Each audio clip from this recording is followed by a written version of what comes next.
Welcome to the Rich Coach Club, the podcast that teaches you how to build your dream coaching practice and how to significantly increase your income. If you're a coach and if you're determined to start making more money, this show is for you. I'm Master Certified Life Coach Susan Hyatt, and I am psyched for you to join me on this journey. Hey, coaches. So today's podcast guest, Eleanor Beeden, introduced me to an eye-opening report by the female lead. And the report's entitled The Unentitled Mindset. The report explores why women still, in 2021, have not achieved equality in the workplace.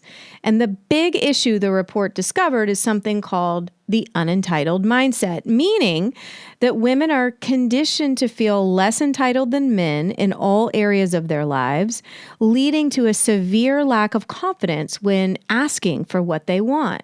Specifically, the report found that women often feel they should expect less, not take up too much space, not demand more, even when they deserve it. Now, I've talked about this many, many times, but y'all know I will break my toes before I tiptoe around any issue that involves equality for women. We're all working so damn hard to close the wage gap. And now I guess we have to deal with this entitlement gap too. Let me throw the middle finger at that cause. I'm up for the challenge. So if you want to slam the door on this entitlement mess, you'll love my conversation with Eleanor in this episode. But before we launch into that, let's talk about some things you can do this week to close the entitlement gap, the wage gap, the leisure gap, and more gaps that women face. Let's get into it. I can't talk about closing gaps unless I first touch on power. Personally, I define power as a connection to self. If you know who you are and understand what your values are and develop the courage to express yourself in the world, there's no greater power in that. But there's also societal power, and that's important for women to have in order to create change and equality. We need a seat at the table. We need to help elect officials that will advocate for us or campaign to become officials ourselves. And we need to build companies and hire other women. We need to start foundations to fund the causes we believe in. The more power we have, the more we can flex on the patriarchy. Yes! One bold move to make in accomplishing this is to close the gaps. So let's walk through 3 gaps that you can begin to close right away. The workload gap. The invisible workload is all the extra work that women put on their shoulders to make sure the household runs smoothly and other people are safe, nurtured, and comfortable. You can begin to close this workload gap by becoming aware of the moments when you take on the extra work at home. Assign the extra work to your partner and kids, and they can figure it out and should be doing just as much invisible labor as you do. The opportunity gap. Did you know that not long ago, only 3% of advertising creative directors were women, and even less were women of color? This stat has now raised to 29% after tireless work over a decade by the 3% Conference Organization. But are you effing kidding me? Still only 29% in 2021. And the ad industry that greatly influences our entire society is out here acting like they're still living in the Mad Men era. It's bullshit. This isn't an isolated statistic. Many industries have minimal opportunity for women's advancement and even less for women of color. So we can close this opportunity gap by giving the middle finger to our respective industries and start our own companies. Hire women, promote women, snatch all the women clients away from the bros. Watch that gap swing to a close. The voice gap. Women are taught to sit back, stay quiet, and not ruffle feathers. Not on my watch, not in my world. I've had to do a lot of work to get here, though. If we want to be heard, we've got to make a scene. Make a loud, effing, messy scene. Stand up, speak out, not cower. So if you see something that you don't like, I encourage you to take brave, unapologetic action to correct it. Now, at the University for Life Coach training, which I founded, we definitely dive deep into the subconscious and understanding where all this program took place, the origins for us, whether it's family of origin or culture at large, or probably both, that installed that kind of programming. But I hope at least this little pep talk gave you some ideas on closing these gaps for yourself and women everywhere. It's time to close those gaps for good. And side note, I'm working on a book that shows how all this is related, how our worthiness is related to the confidence gap, the wage gap, the entitlement gap, the leisure gap. I'm out to close the gaps. All right, it's time for community wins. Yay! And this is the part of the show where I share wins and victories and beautiful accomplishments from either clients or members of the Go Time Facebook group, or even people inside on the 6 Mastermind or my higher level mastermind. And I've bragged about this person before, but it's very timely to talk about Angela Masenik again today. So this is an old brag. And the reason I'm bringing it up again is because you may not know this, but unless you've been living under a rock, you probably have heard about my Finish Strong event that's happening October 1st through the 3rd. Now, there are live in-person tickets available, but there are also virtual tickets available. And as we all know, last year in 2020, Finish Strong had to be all 100% virtual due to COVID. And Angela was an attendee last year for Finish Strong, the virtual conference. And what she did to make it special for herself was she booked an Airbnb, she took her crown with her, and she really created the space to have a beautiful weekend where she could really dive in, learn, absorb what I was teaching. And what she reported back was live during the conference, I encouraged her to raise her rates and also make her rates public. So there's always a lot of debate between marketing consultants around, should I publish my prices or should I have sales calls and reveal my pricing after somebody asks? I am a huge fan of making your pricing public for a variety of reasons. I just think it's, for me as a consumer, I don't want to have to ask you how much something is. I really want to know. I'm all for transparency. So during the Finish Strong conference, Angela sent out an email to her entire list with published rates. She also announced a mini challenge after learning about how to host a mini challenge from me. And she made that quarter $100,000. It was her first 6-figure quarter. And she definitely attributes it to what she learned during Finish Strong. So congratulations, Angela. I happen to know that after that, she then joined my higher level mastermind, and her success, I mean, I think she actually just reported inside the Facebook group that she made like $50-something thousand in 4 days. So this stuff works. And if you're interested in attending Finish Strong, we're going to put all the details in the show notes. Get you a ticket, whether virtual or live, because like Angela, many people who attended raved about that event, made more money than ever, and I want to help you do the same. Oh, now it's time for an amazing interview with my friend and colleague, Eleanor Beaton.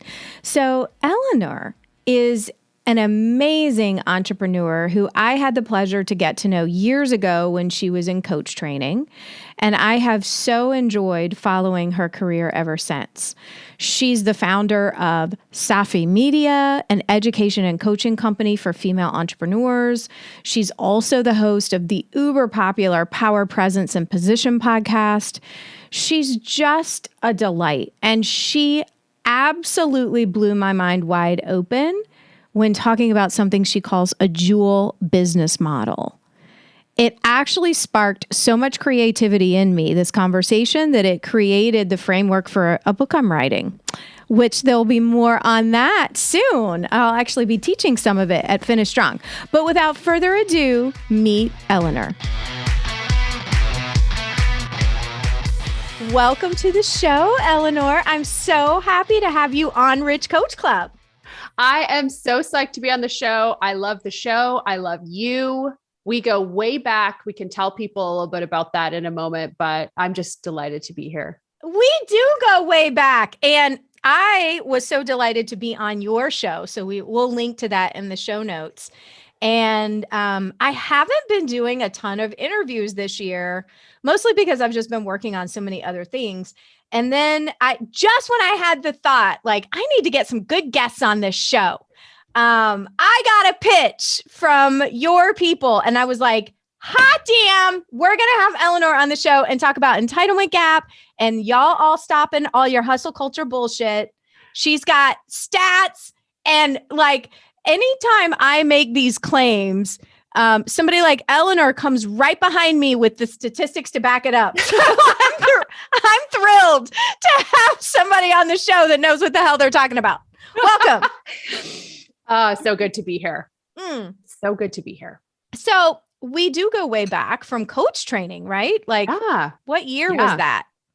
Okay. So I'm going to say that was 2014, 2014, I think. And I'd been running a consulting business and I just knew that I wanted to get into the coaching field. And so I signed up to do my certification and my very first teacher was Susan.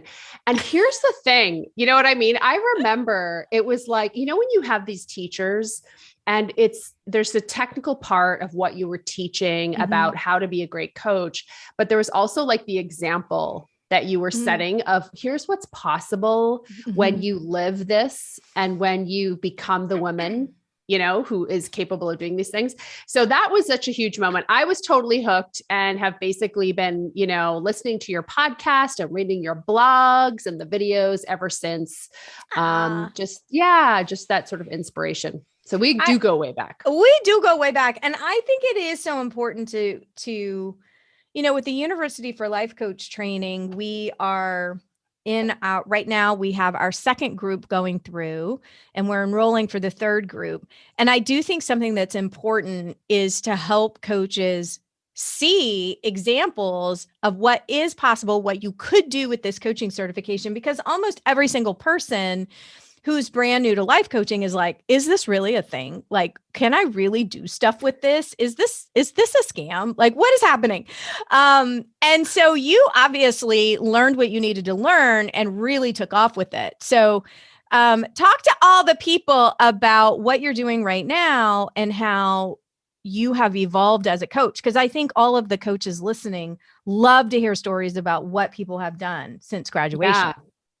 So basically, when I got certified initially as a coach, and I was coaching before I was certified, just so y'all know, do not let anything stop you. Like as soon as I had been doing a lot of consulting, and then as soon as I started gathering more skills, I just started weaving those skills into the work that I was doing. My consulting clients were asking me, did I do coaching?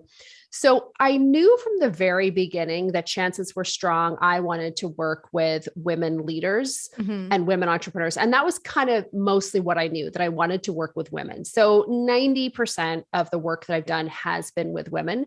So I was advising them and coaching them on leadership. And initially I was working with mid-level leaders, entrepreneurs, senior level leaders. I didn't really have a niche originally. I was, in your words, coaching my face off. I remember you saying, look, you've got to coach your face off to figure out who you want to work with, right? Yes. So I did that. And like I started, my very first career was as a freelance journalist. So I was used to pitching myself. I was used to selling, and I know you come from the world of real estate. So I had these skills that I could take into coaching. So I was working with women leaders. And I was part of hustle culture, right? So I had, after a while of like blogging and speaking, that's what I did to build my business.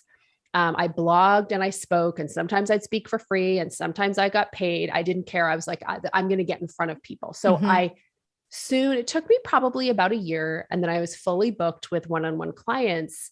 And there is no exhaustion like the exhaustion of coaching 30 clients in a week. One-on-one for me. And I was like, things have got to change. I'm not living. Wait. You were coaching 6 clients a day, Monday through Friday? Oh, girl. Yes, I was. I was coaching my face off and I was coaching my muffin top on. Okay. Because I wasn't moving. I was glued. Now, I don't look back on that with regret because I learned, you know what I mean? I practiced the skills. I learned, I was closing sales. I was working with clients, learning, you know, what I love to do, my process, my methodology. But I bet you were 30 clients a week. You're going to know some stuff. 30 clients a week. Right. I was just here for it. I was here for it. Like, I can remember reading, you know, Liz Gilbert, Eat, Pray, Love. I remember, like, she's this amazing food journalist. I remember her writing, and it was like a food article, but she was talking about how she became a well-known food journalist. And she was like, when life threw hoops at me, I just gamely jumped through them. And that's how I learned, you know, I was just going to gamely jump through. But that wasn't sustainable. And so then I realized, okay, I need to bring more focus. I need to bring more focus. I need to start really uncovering what is my process and methodology. And I started packaging that into programs and then growing with programs. I still do one-on-one. I love one-on-one work. So I still do a little bit of it, but yeah, that's how I scaled. So today I only work with female entrepreneurs. And through working with female entrepreneurs, what have you noticed? Oh my gosh. So I would say the big thing that I've noticed is that you won't scale the business you don't want to scale. So say more. So what I have noticed, you know, and I noticed this first in myself, and I certainly noticed this in working with other women entrepreneurs, that I think there's a small percentage of women entrepreneurs who are just marketing beasts. Like they just get it. They just 100% get it. They understand how to put together home run offers, and they're just out there, you know, doing their thing. But I think most of us have a more nuanced reason for getting into business. I think a lot of us value freedom and independence. I think about it in terms of CIA, cash, influence, and autonomy, you know, and honestly, I find that its influence and autonomy often comes first, and the cash is like the vehicle for all of that. So what I noticed is that for women entrepreneurs who were building hustle-based businesses where to scale, to sell more was going to make their lives a lot more painful, a lot more difficult. It was going to take them away from things rather than adding to things. They were not necessarily able to scale their businesses, and they kept blaming things like marketing, or maybe I don't have the right offer, or maybe I'm pricing my offer wrong. But the reality was that they weren't good with it internally. Like they needed to create an offer or a business that felt good to scale. That's what I started noticing. Right. And I certainly experienced that myself, that every time I've taken an external leap in the business, it's because something internal had to shift. Like I had to be aligned. I had to be able to visualize the growth. And, you know, to borrow more, it had to feel like shackles off. It had to feel good and free in order to experience that growth. So that's what I've totally noticed. Have you? Does that relate to you? Yeah, I totally get what you're saying, because it's, you know, if you want to scale something, there is always a way to do that. And it can become quote unquote hard when like what you're saying, when you're not totally at peace with it. And often I do find that often there is some barrier in the mind that, oh, if this actually scales, then there's some scary thought, belief around time, wealth, or lack of it, and or losing something. whether it's time or connection or peace or fill in the blank. And there have been plenty of times, even in my own career, where it's like having this, belief that like, well, if I do this, then this bad thing's going to happen, not even consciously. So it is interesting. Right. And it's also right. And the other thing that happened to me, and this is so interesting. Like I remember as I was scaling my business, you can go back and you can see, it's just like I have kids, like they go through growth spurts. Mm-hmm. So you're just kind of going, and then all of a sudden there's a spurt, So I was going through a growth spurt, and I had this event. And this was back when I thought the only way to make an offer for a higher ticket coaching package was to have a big expensive event. Oh, right. Because that was a thing. That was a thing. That was a thing. Oh my gosh. And that is just so cute that I thought that. So you go into this event and it was so expensive, and that was all good. I was here for it. And I sold more tickets to the event than I thought I was going to. Mm-hmm. And I remember walking into the room, and this was the way, I mean, this is so cute and funny now, but everybody was on their feet clapping, and then the doors open and I walk in up through the middle like I'm a bride, except there's no music. They're all just clapping for me. So I'm walking in, it's so exciting. And I looked out over the crowd and I didn't recognize people. And there were a lot of people in the room that I'd never seen before. And all of a sudden I realized that my outside had outpaced my inside. And I felt so vulnerable. And I felt all of a sudden the existence of this power that I didn't realize I had. It felt like it was kind of an out of body experience. And so later that day, I start to get a sore throat. And I'm telling you, Susan, I lost my voice on day one of a 3rd day event that people flew in for. Yeah. Okay. The back scars. I am here for this story. Okay. Oh my God. And so I am just horrified.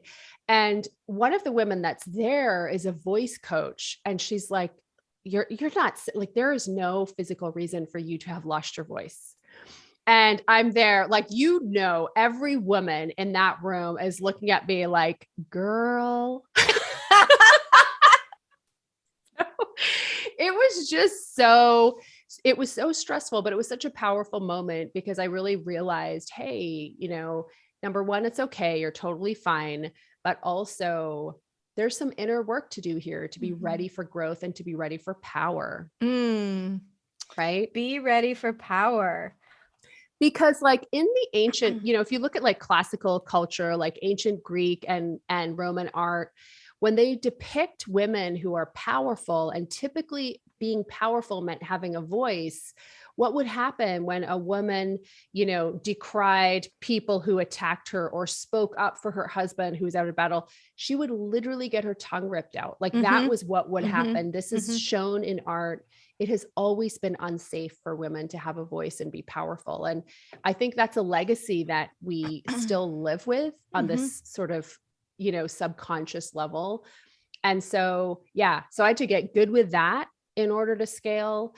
And I also had to get good. Yeah. How did this event wrap up? How did you? Oh my Lord. Do you really want to know? Yeah. How did you do days 2 and 3 with no voice? Okay. So day 2, there was a lot.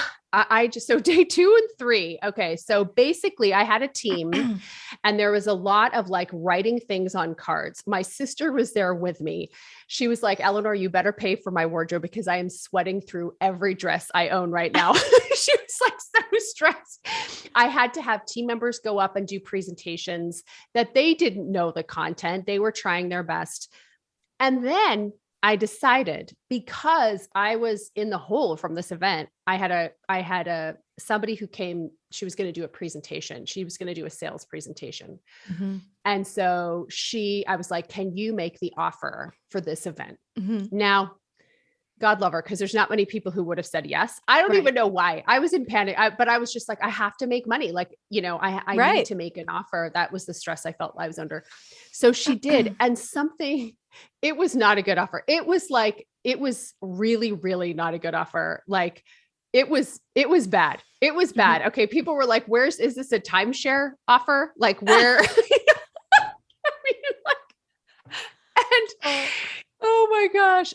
But so that's what happened. And I'm going to tell you. Did you sell any offers? I sure did. You bet your butt. I totally sold it. I think it was because, people had been following my podcast and my work, from before. So I did sell. Did I sell as many as I would have had I made the offer? Oh, hell no. Right. But I totally made money. We profited well from the event. And I really learned a ton of lessons about systems and processes, but also this big personal lesson about, hey, you've got to pay attention. You know what I mean? Like, you better be lined up with this.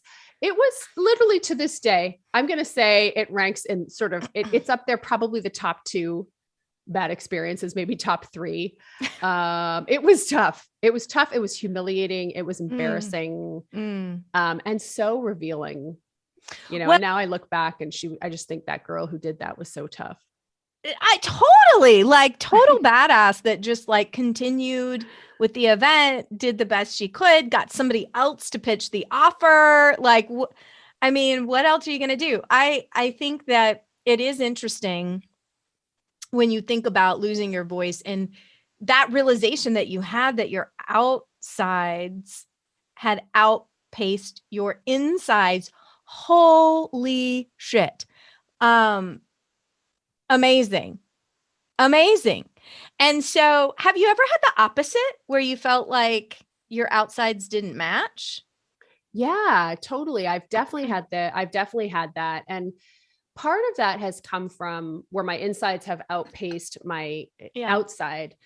And, so that happened definitely, I would say, sort of at the beginning of my coaching career, where I felt very clear about the benefit I could offer, but I didn't feel as confident in my ability to sell it, or my ability to kind of market it as clearly as I wanted to. I didn't feel as confident in my ability to charge what I wanted to. All of that ended up sorting out.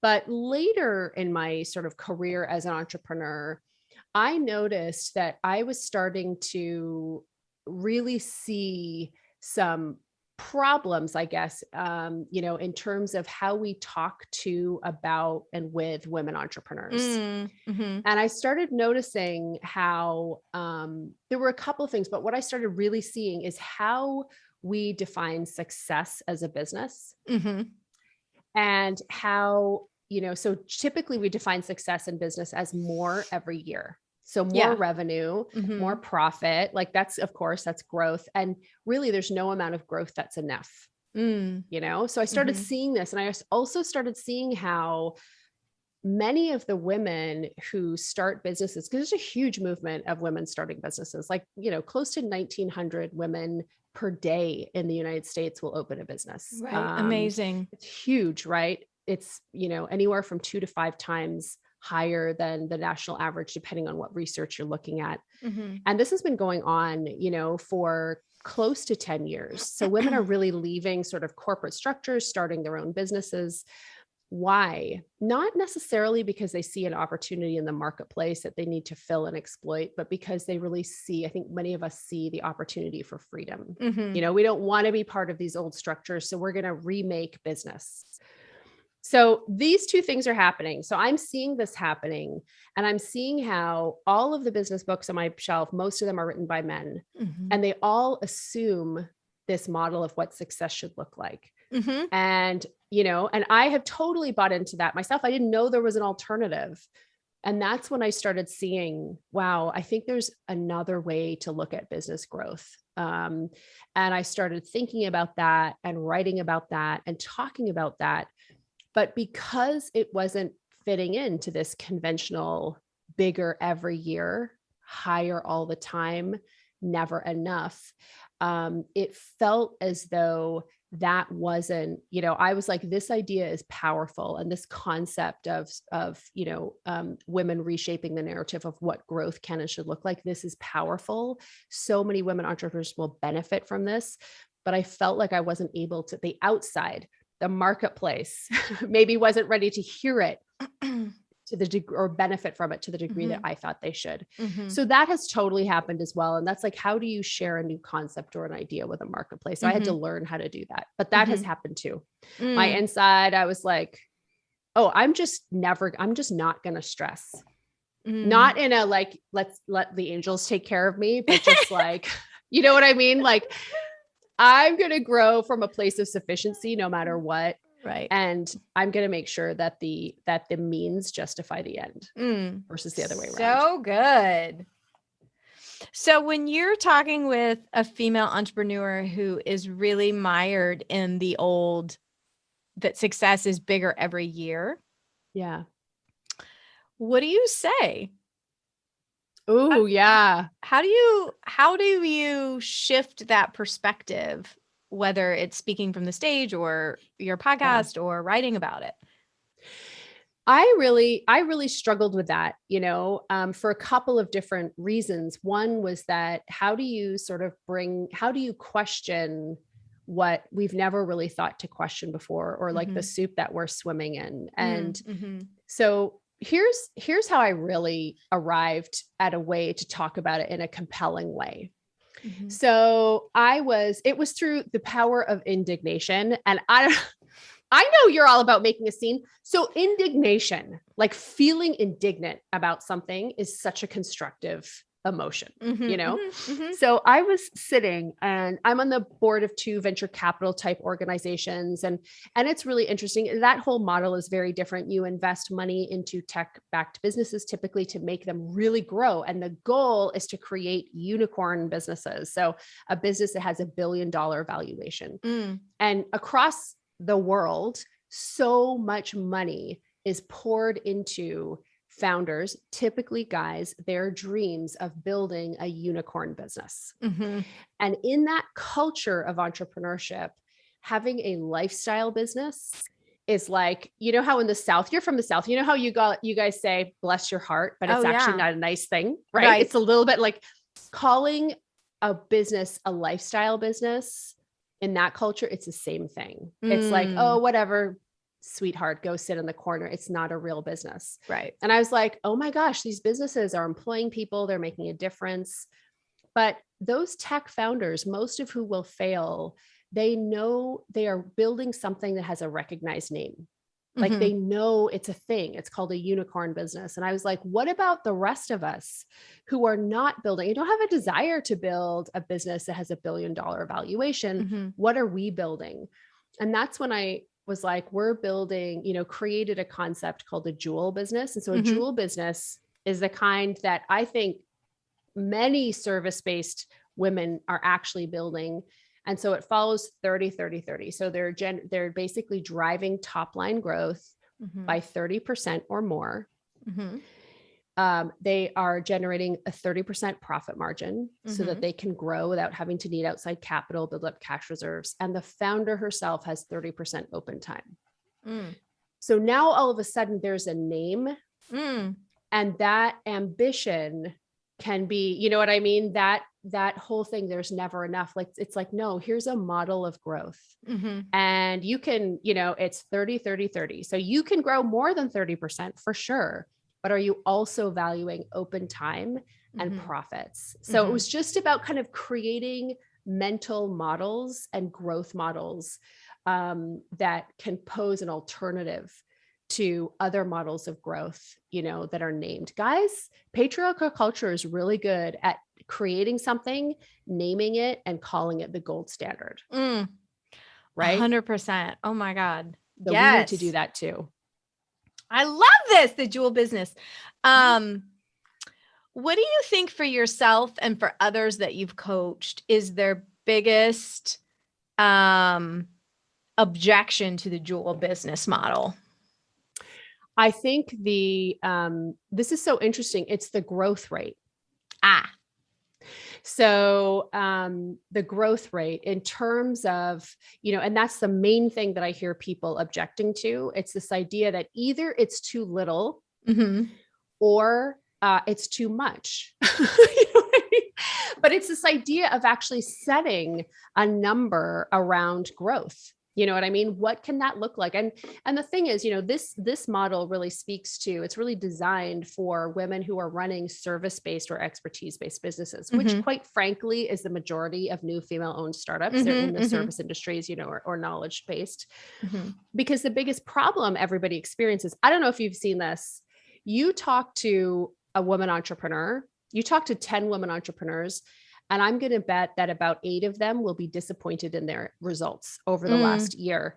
Even when their results, even when you start to look and quantify the results and you show them the results, and they're like, wow, I'm actually pretty proud of myself. Wow, I didn't realize I accomplished that.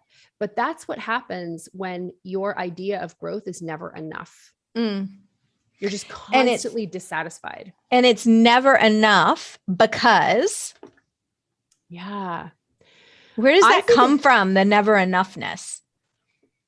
I think the never enoughness truly is a function of living in a patriarchal society with a patriarchal growth model. Like I am all about the environment, and the UN came out with their climate report.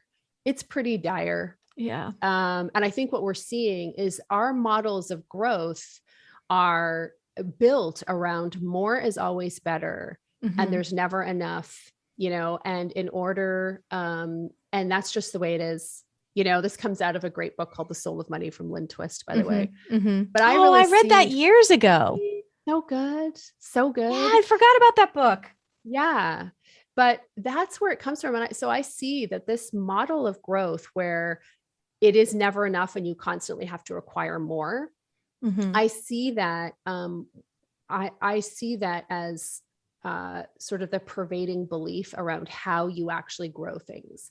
What I have found is that me personally, and I lived that. And the challenge was like, I remember being like, I just have to get my business to 7 figures. I just have to get my business to 7 figures. And when I do I'm going to be different. It's just such an important milestone.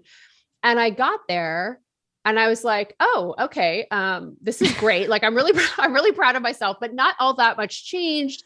It's great. Like I have way better clothes and this is really fun. And like, so there's a lot of very practical things that were awesome, but I was also like, it's gotta be more than this. You know what I mean? It's not, there was this weird sense of disillusionment. And that's where I realized that underneath ambition is desire. And ambition says more is always better.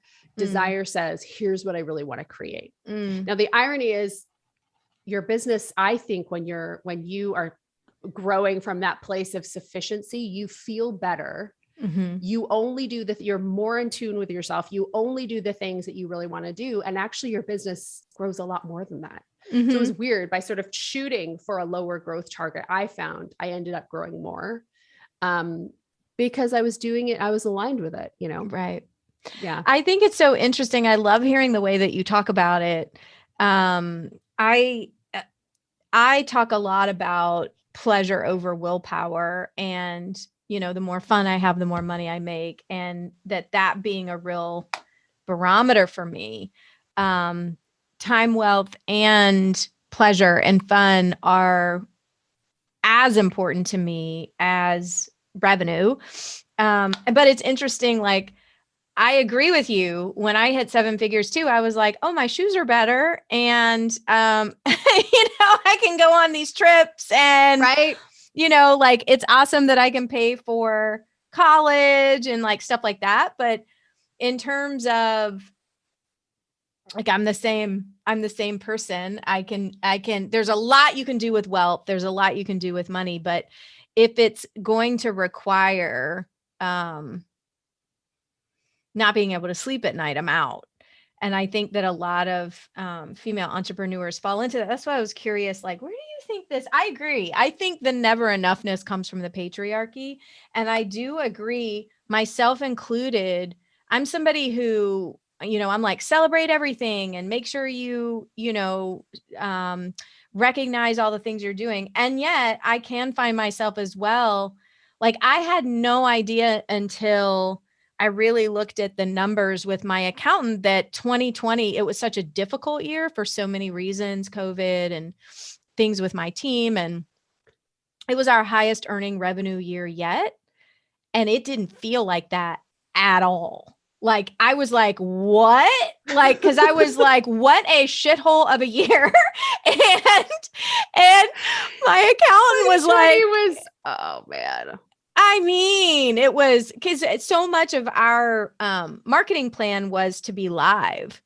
And we had like a series of small live events that were going to be part of an overall marketing plan. And then everything had, I mean, luckily I've been working online for years. So but it was just like the whole plan out the window. But anyway, all that to say, like, I was like, oh, so it's not more revenue at all that is what is so delightful. You know, it's got to be paired with a lot of other things for me to care. Totally, to care and and don't get me wrong. I love money. I love building personal wealth. I think, what it allows you to do and the freedom, there's definitely a certain amount of freedom that it creates. So this isn't the don't make money show. It's not right, that. No, we like you know money. What I mean? Yeah. We love money, but it is this idea that, I think when you, again, I think in a patriarchal society, the end always justifies the means, and there's been so many, any time that I've taken on a patriarchal system, it has been because I disagreed that the means justified the ends, right? I disagreed that any end can justify means to get there. Right. And that's hustle culture. Hustle culture is the epitome of, hey, the end justifies the means. Do whatever you need to do to get there. And I did some of that. I coached 30 clients a week. Like, I totally did that. And I'm like, you know what? And now I'm here. That's just never going to happen again. Right. It's never going to happen. And I'll give you like a super practical tip, because sometimes people are like, okay, Eleanor, can you bring this to earth? This is like really funny and practical. But when I was in that culture, when I was in hustle culture, everything came second to ambition and to what I wanted to create. Right. So I would be sitting my butt down to do those calls back to back. And then hours would pass and I'd realize I need to pee, get out of my way. I'm going to break down the door to the bathroom if anybody's in there. I'm super thirsty. I haven't eaten lunch. And so basically what was happening is, I didn't, what are you doing? You're making an enemy of yourself. You're making an enemy of yourself. And so then I was like, okay, we're not doing that anymore.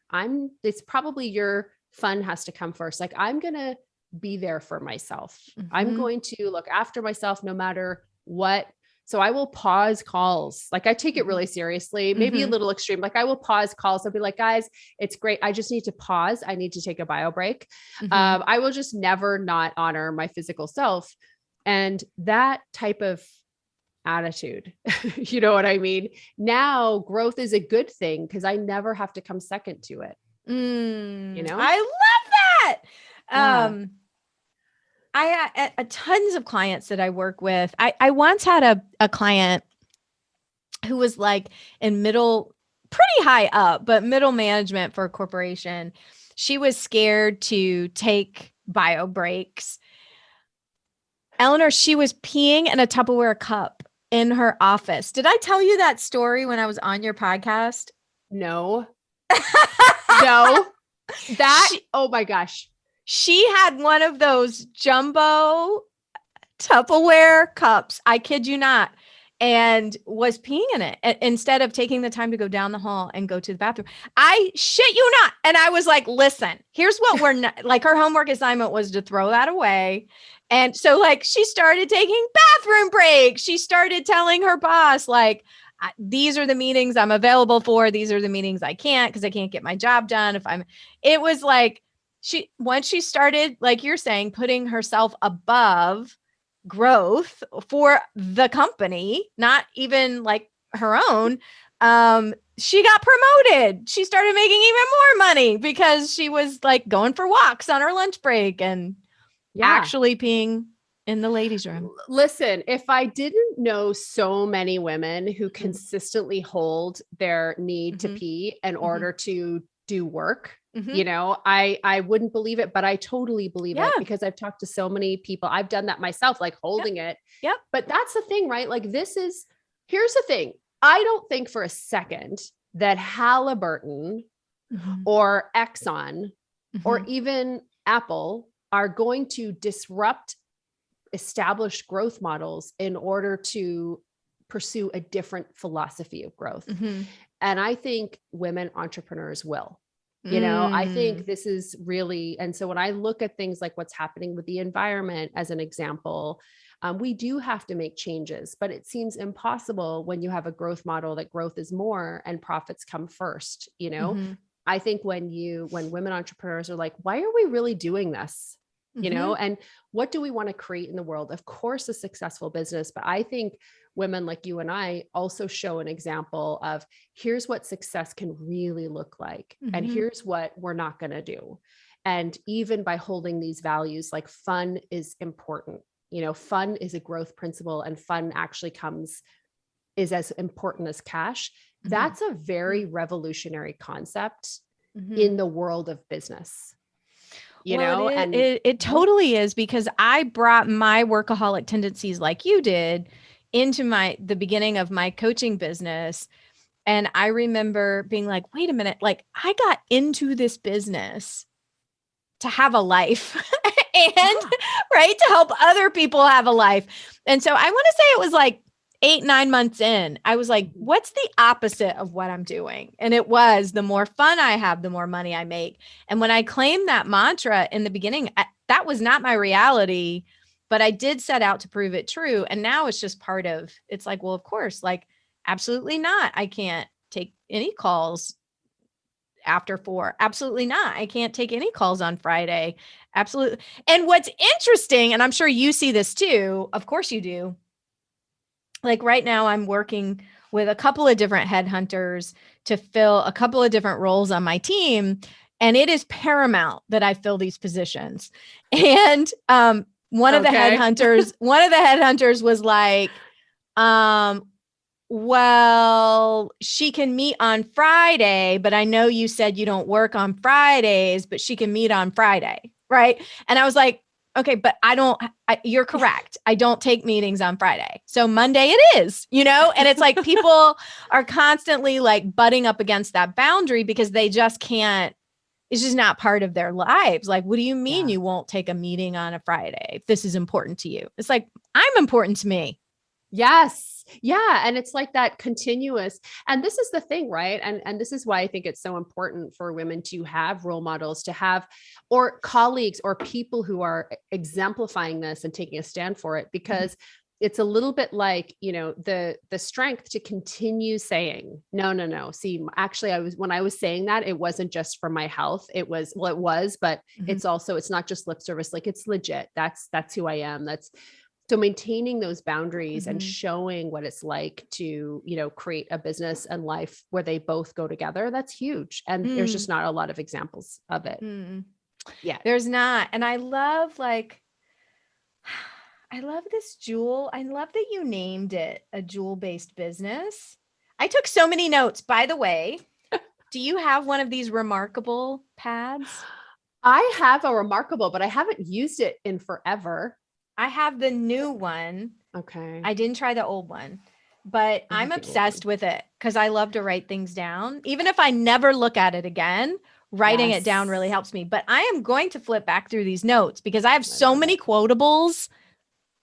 You're so smart. Same. Of course, you know you are. You know you are. I love about you.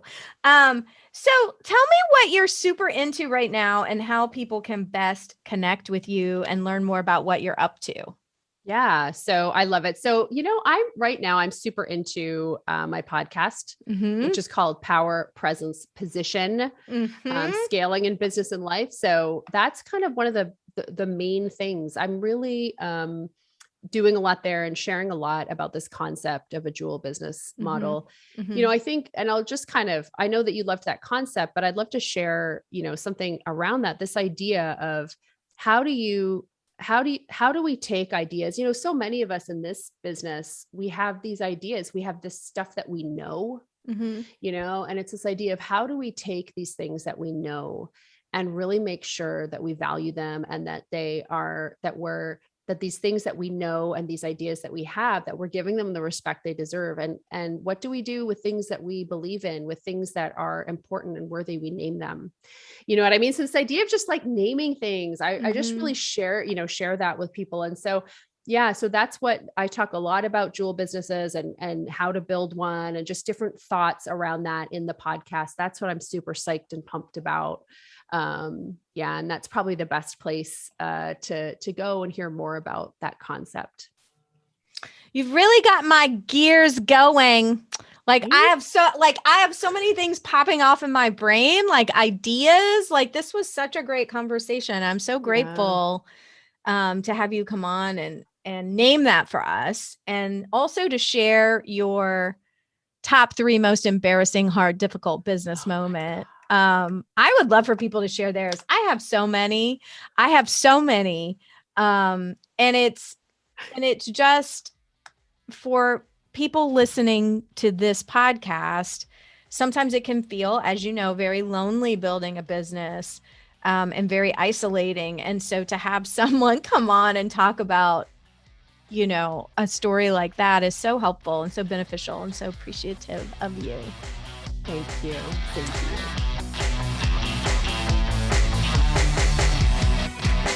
Okay, one more thing before you go. The one gap women should not be talking about is thigh gap. Y'all don't make me scream.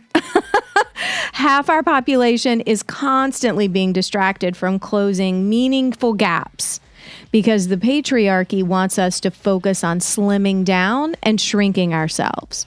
Oh, hell no. Take up all the space, get loud and proud. Don't let them distract you. Thank you for listening to this episode of the Rich Coach Club podcast. I hope this episode has inspired you to create what you crave. Thanks for listening, and I'll see you next time.